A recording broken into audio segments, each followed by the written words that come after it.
तुम्हाला वाटत असेल गोपीचंद पडळकरचे संस्कार खराब आहेत याची मला फिकीर नाही आहे.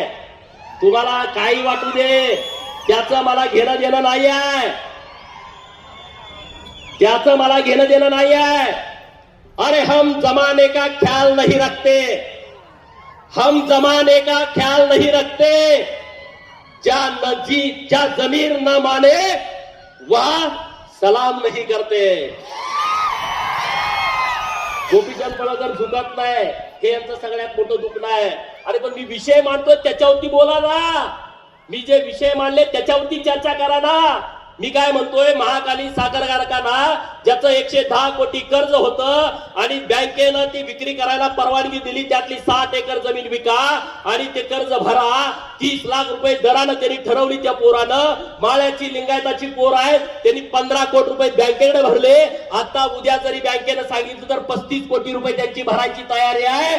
मग तुम्ही तो कारखान्याची जमीन का विकू देत नाही? कारण तुम्हाला अख्खा कारखाना ढापायचा आहे 279 एकराचा.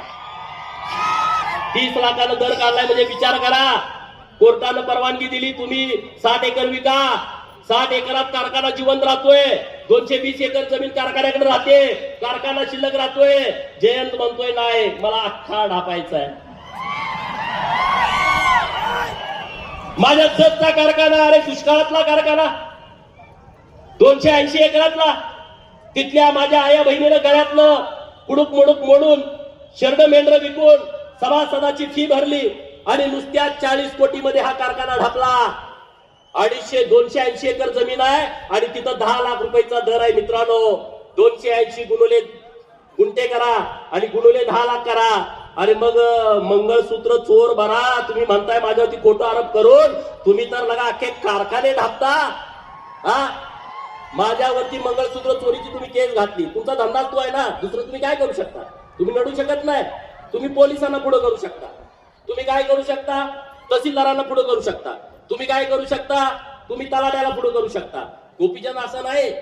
गोपीचंद तलाट्याला पुढे करत नाही, एसपी ला पुढे करत नाही, कलेक्टरला पुढे करत नाही, तहसीलदारला पुढे करत नाही. मी सुभेदार मल्हाररावची औलाद आहे, मी समोर लढतो. समोर लढतो. मागे वार करणं माझा स्वभाव नाही. तुम्ही मला किती पण बदनाम करण्याचा प्रयत्न करा, त्याचा मला फरक पडत नाही. आता इथं किती वाजलेत? 7 वाजून 10 मिनिटं झाली. आता इथं अंधार आहे. नंतर 6 वाजल्यानंतर पाटे इथं उजेड येणार आहे. दुपारी 2 वाजता इथं कडक ऊन येणार आहे. संध्याकाळी परत शिरवाळ होणार आहे. म्हणजे सूर्योदय झालाय तर सूर्यास्त होणार. आता हे बिरोबाचं मंदिर आहे.